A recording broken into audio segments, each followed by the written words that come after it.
I'm going to go over some of the features of an analog synthesizer using the SCO2.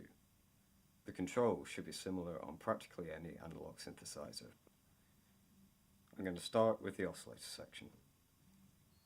The range knob acts as a sort of stepped coarse frequency control. If I start on the low setting, you can hear that if I hold a note and turn the knob,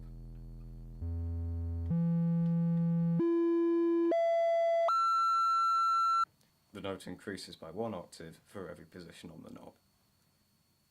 In case you're wondering, the positions being labelled as feet is a holdover from electric organs, which itself was a holdover from pipe organs. The tune knob has a smaller range, in this case 2 semitones in either direction. It's also continuous, so if I hold a note and turn it,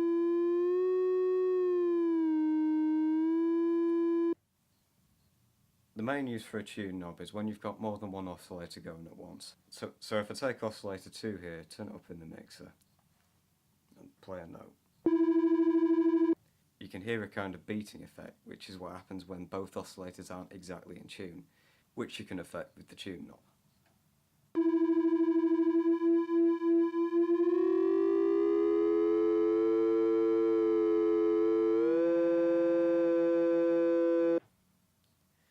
You can also use it to create intervals, or if you're lucky enough to have 3 oscillators, chords.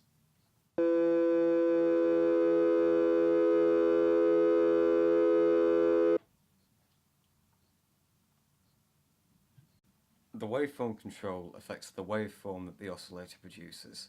Most analog oscillators will give you, at the very least, sawtooth and square.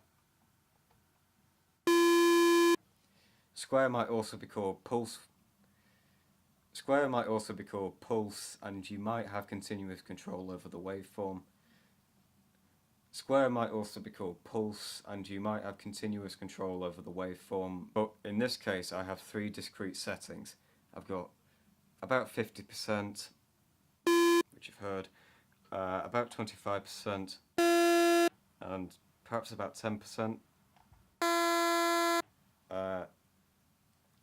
And these sort of affect how wide the pulse is.